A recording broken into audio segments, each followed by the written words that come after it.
Qu'est-ce qui t'empêche d'accéder à une sexualité épanouie? Quels sont les freins qui limitent ta vie intime?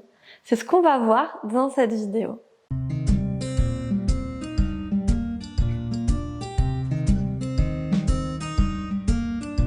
Donc, je m'appelle Fanette, je suis kinésithérapeute spécialisée en santé pelvienne. Je suis également yoga-thérapeute, formatrice et sexothérapeute. Et donc aujourd'hui, j'ai envie de te parler dans cette vidéo de trois choses, de trois axes qui pourraient venir limiter, impacter ton épanouissement intime, ton épanouissement dans ta vie sexuelle. Peut-être sens-tu qu'il y a des parties de toi qui sont pas complètement nourries dans ton intimité, qu'au fond de toi, tu aspires à quelque chose de mieux, de plus grand, de plus joyeux, de plus léger. Mais en même temps, tu te sens freiné, tu te sens limité, tu te sens bloqué et tu ne sais pas trop pourquoi, tu ne sais pas trop d'où ça vient. Et donc là, c'est trois pistes, donc bien évidemment non exhaustives, que je vais te présenter et qui peuvent te donner des clés pour venir avancer et accéder à la vie sexuelle dont ton corps rêve, que ton âme réclame et que ton cœur mérite amplement. Donc le premier frein à une sexualité épanouie, c'est ton éducation. En fait, faut vraiment se dire que notre éducation, donc comment on a grandi, ce qu'on nous a appris, ce qui a été modélisé devant nous, ça nous laisse véritablement une empreinte et plein de couches qui ne nous appartiennent pas. On est en fait vraiment façonné par les adultes qui nous élèvent, donc on appelle ça les figures d'attachement, donc les personnes en fait qui s'occupent de nos besoins, de notre survie et dont on est le plus proche. Donc je t'invite à réfléchir, toi, dans ton éducation, dans ton système familial, quelles étaient les croyances par rapport à la sexualité? Est-ce qu'il y avait des tabous? Est-ce qu'il y avait des gênes? Est-ce que c'était un sujet dont on pouvait parler librement? Est-ce que par exemple, quand tu as eu tes règles, c'était facile pour toi d'en parler? Ou est-ce qu'il fallait cacher? Parce que dès que ça touchait à la sphère intime, oulala, alors là, on n'en parle pas et on gère tout ça dans son côté. Quel était le rapport de tes figures d'attachement à leur sexualité, à leur intimité, à leurs émotions et également à la nudité? Est-ce que du coup ça t'est arrivé de voir des corps nus non sexualisés, ou est-ce que la nudité était forcément sexualisée et donc il fallait se cacher, etc. Il fallait être un peu pudique, précautionneux. Donc quel était aussi le rapport au corps dans ta famille, dans ton système éducatif? Est-ce que tu as déjà entendu des personnes dire des choses par rapport à la sexualité, de type c'est sale, ce n'est pas avant le mariage, oh regarde, celle-ci elle s'en tape plein, c'est vraiment une bip, des choses comme ça qu'on a pu avoir entendues. Également, si tu as eu une éducation de type religieuse, notamment catholique, mais également d'autres religions, où il y a vraiment des tabous et des choses enfermantes sur la sexualité qui est vraiment mise de côté, même embarrassante. Et donc avec les personnes avec qui je travaille en sexothérapie qui ont eu cette éducation, ce carcan en fait un petit peu religieux, c'est vrai qu'il y a beaucoup de travail comme de débunkage intérieur à faire. Mais donc je t'invite vraiment à te questionner. Quelle a été ta modélisation d'un adulte par rapport à son corps, à sa nudité, à sa sexualité et à son intimité? Qu'est-ce qui se faisait? Qu'est-ce qui ne se faisait pas? Et donc, qu'est-ce que tu as reçu comme croyance? Qu'est-ce que tu as hérité? Et de là, venir te demander, ok, est-ce que ces croyances, ces vécus et ces certitudes qu'avaient mes figures d'attachement, est-ce que j'ai envie aujourd'hui de les garder avec moi, de continuer mon chemin d'adulte avec ces croyances-là, ces certitudes? Peut-être que c'est oui, parce que peut-être que ces croyances, elles sont émancipatrices, elles sont porteuses, tu résonnes avec et t'es complètement d'accord, et du coup ça c'est chouette. On peut vraiment remercier nos figures d'attachement de nous avoir transmis ça, parce que c'est à notre service aujourd'hui. Et peut-être qu'il y a des croyances, des vécus, des phrases, des manières de se comporter ou de penser l'intimité qui aujourd'hui ne te conviennent plus. Tu sens que c'est un frein avec ta partenaire. Tu sens que même dans ton rapport à toi-même, à ton corps, ça peut venir te limiter, que tu peux avoir des pensées de critique, de jugement intérieur qui vont t'empêcher en fait d'accéder à ce dont tu as envie. Donc là, voilà, ça peut être un travail de venir noter quelles sont les croyances qui aujourd'hui me limitent, qui ne m'appartiennent plus et dont je veux me débarrasser. Le deuxième frein qui peut limiter notre accès à une sexualité épanouie, c'est la société. Donc, on a un petit peu comme différentes bulles, donc c'est-à-dire qu'on a la bulle dont je viens de parler, plutôt la bulle familiale, l'intime, les figures d'attachement, etc., dans différentes configurations possibles. Et on a une bulle plus grande, comme un écosystème qui nous contient tous et toutes, c'est la société occidentale moderne, imprégnée par notre cher patriarcat. Et donc, je pense que ce n'est pas une surprise si je te dis aujourd'hui que le patriarcat et les croyances, les systèmes de comportement qui y sont associés sont un frein à une sexualité épanouie, vibrante, légère et nourrissante. Que tu sois une femme ou que tu sois un homme, d'ailleurs, les deux types d'éducation genrée sont vraiment impactés et vraiment enfermés dans certains rôles par rapport à ces croyances sociétales. Donc déjà, il y a quelque chose qu'on a été déconnecté de nos corps, en tout cas, il y a vraiment le mental, le rationnel, l'intellectuel, le logique qui est mis en avant dans notre monde.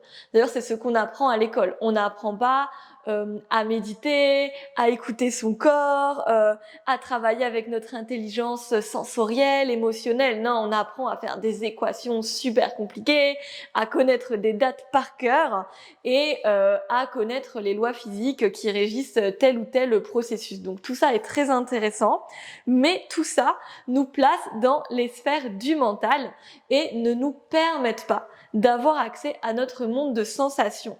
Et pourtant, quoi de plus charnel et de plus sensoriel, de plus sensuel que la sexualité? Donc évidemment, si en tant que groupe sociétal, nous n'avons pas appris à être présentes dans nos corps, comment est-ce qu'on peut avoir accès à une sexualité vibrante puisqu'en fait, nos sensations sont du coup comme atténuées? Et elles peuvent nous dépasser, elles peuvent nous faire peur, elles peuvent être éteintes, on peut avoir des réactions corporelles qui arrivent et on ne saurait pas mettre de mots dessus, donc on n'arrive pas à les communiquer, ça peut créer des incompréhensions avec les partenaires, on peut être déconnecté de notre plaisir, avoir des zones du corps qui ne sont pas intégrées dans notre schéma corporel, on peut aussi ne pas connaître notre corps, ne pas connaître son fonctionnement, ne pas connaître le corps de l'autre également, et si il ou elle ne le connaît pas, il ne peut pas non plus nous donner d'indications. Donc déjà ce côté je suis déconnectée de mon corps et de mes sensations, donc soit elles sont tassées, inexistantes et du coup j'ai du mal à ressentir des choses, soit du coup elles peuvent aussi des fois apparaître, être très fortes, me faire peur parce que je n'ai pas appris à les gérer, à les écouter et du coup je n'ai pas non plus appris à sentir l'émotion dans mon corps, à pouvoir du coup communiquer, etc. Ce qui facilite grandement l'accès à une sexualité épanouie quand on peut avoir un dialogue avec notre corps en temps réel. Ensuite, on a aussi dans toute cette bulle de société toutes les injonctions liées à l'éducation de genre. Donc, on va schématiser, mais en gros, si tu es un homme, il faut être performant, il faut être viril, il faut être dans une posture de dominant, il faut tenir longtemps, il faut montrer qu'on sait faire, etc., etc. Surtout ne pas pleurer, surtout ne pas être faible et surtout ne pas avoir de problème d'érection. Alors là, panique à bord. Et si tu es une femme, il faut être plutôt dans une posture de passivité, il faut être belle, il faut être délicate, il faut être douce, il faut être sensuelle, mais pas trop parce qu'il faut pas non plus être trop aguicheuse, etc. Et donc on a ces deux rôles qui ne sont qu'en fait des facettes. Donc on a ces facettes de l'homme viril dominant, chasseur, prédateur, et la femme douce, un peu qui se laisse séduire, etc., qui rentre un peu dans le jeu. Mais si on n'est que là-dedans et qu'on ne sait pas inverser ou qu'on ne sait pas contacter plein d'autres archétypes dans notre sensorialité et nos relations sentimentales, ça va être très pauvre, ça peut être très frustrant et ça peut aussi ne pas être respectueux de nos besoins, de nos corps et de nos envies. Parce que si quelqu'un est en mode prédateur et l'autre est en mode proie tout le temps, comment voulez-vous que la proie se sente en sécurité pour exprimer ses besoins, ses envies, ses limites? Et comment voulez-vous que le prédateur se sente en sécurité pour exprimer sa vulnérabilité, ses doutes, ses peurs, etc. Donc on arrive dans quelque chose où finalement on ne se rencontre pas. Donc ça voilà, malheureusement, on n'y a pas trop échappé en général à cette éducation genrée. Ce qui est intéressant, c'est de se rendre compte de l'impact que ça a sur nous et de comment on pourrait faire un pas de côté, se comporter différemment, changer de paradigme et modifier les schémas relationnels pour en fait explorer le plein potentiel de personnages qu'on a, le plein potentiel de comportements et de dynamiques qu'on peut avoir avec nos partenaires. Et bien sûr, dans toute cette sphère de culture occidentale, ce qui va très fort limiter notre accès à une sexualité épanouie, respectueuse et joyeuse, c'est toute cette culture du viol qui vient avec le patriarcat, donc les règles du consentement qui ne sont pas connues, qui ne sont pas appliquées, la difficulté à dire oui, la difficulté à dire non, la difficulté à poser ses limites, toutes les croyances autour du droit de certaines personnes à avoir possession du corps d'autres personnes, la culture du devoir conjugal, etc., etc. Et j'en passe, donc plein d'injonctions qui vont nous amener à nous forcer, à ne pas exprimer nos désirs, à ne pas exprimer nos limites et donc à vivre des expériences qui ne nous remplissent pas, voire qui nous abîment. Et donc, le troisième frein qui peut limiter ton accès à ton intimité, c'est ton passé. Donc le passé, quand je parle de ça, je parle voilà de tes expériences, peut-être des expériences traumatiques, donc que ce soit des traumas sexuels, des agressions, des viols, etc., du harcèlement, ou que ce soit des traumas non sexuels, comme par exemple un trauma d'attachement, un deuil, une séparation, un abandon, ou même un accident de voiture, en fait, que sais-je. Ces traumas, ces expériences traumatiques, elles peuvent, dans certains cas, venir s'inscrire dans le corps et laisser une empreinte indélébile dans ton système nerveux de survie qui fait qu'il y aura des réactions viscérales incontrôlables lorsque des situations du présent vont te rappeler des situations du passé et donc on va réagir comme si cette situation était encore d'actualité. Donc ça, c'est vraiment l'empreinte traumatique, la mémoire traumatique du corps. Ça, c'est intéressant si tu te sens dans cette situation, de venir faire une thérapie, un accompagnement avec quelqu'un de spécialisé qui est formé spécialement sur l'accompagnement au psychotrauma. Et au-delà de l'empreinte traumatique, vraiment type psychotrauma, viscéral, système de survie, etc., on a en fait juste les blessures intérieures, vraiment les blessures qu'on a vécues, les expériences douloureuses, désagréables, difficiles, des relations passées, des choses qu'on nous a dites, des choses qu'on n'a pas envie de revivre en fait, des choses qui nous ont mis le doute sur nous, des critiques, des moments où nos limites n'ont pas été respectées, des moments où on a été jugé, des moments où on n'a pas été aimé comme on aurait voulu, etc.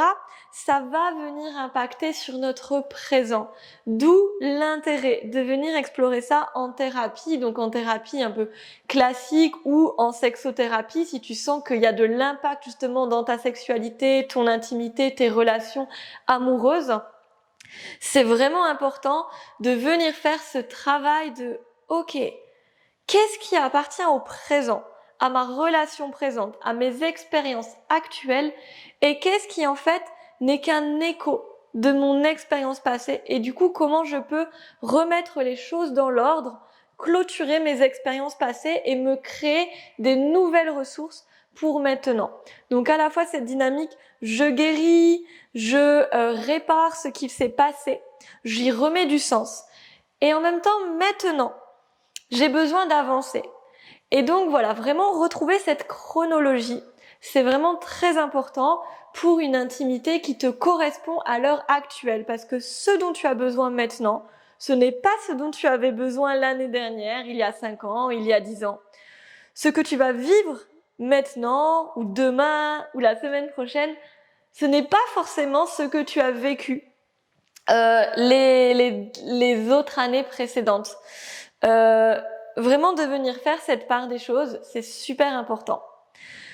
Donc, j'espère que avec ces 3 pistes de travail, tu as pu avoir des clés, peut-être des petits moments, des petites pépites où tu t'es dit « Ah, ça parle de moi » ou ça résonne. Ou peut-être à un moment, il y a eu des sentiments de vibration ou de la chaleur ou une émotion, un souvenir, peu importe.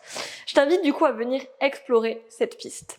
Si tu souhaites te faire accompagner en sexothérapie, je propose des accompagnements donc pour les personnes en solo ou pour les couples qui ont envie que je me mette au service de leur relation et d'avancer ensemble. Tu peux me contacter via le lien qui est juste en dessous dans la description pour un appel découverte ensemble. Et j'ai également plusieurs programmes en ligne et plusieurs retraites qui explorent le thème de la relation au corps, l'émancipation personnelle, la connexion à son désir, à son énergie sexuelle, etc., etc. Tu retrouveras tout ça à nouveau dans la description. Et je t'invite à commenter cette vidéo en me partageant tes impressions, là, à chaud. Qu'est-ce qui résonne pour toi? Qu'est-ce que ça te donne envie d'explorer, de changer, de venir investiguer un petit peu? Tu peux aussi liker la vidéo si elle t'a plu et la partager à des personnes à qui tu penses que ce serait utile. Ça m'aide vraiment à diffuser mon travail. Je te souhaite une magnifique journée. Merci de ta présence et à bientôt.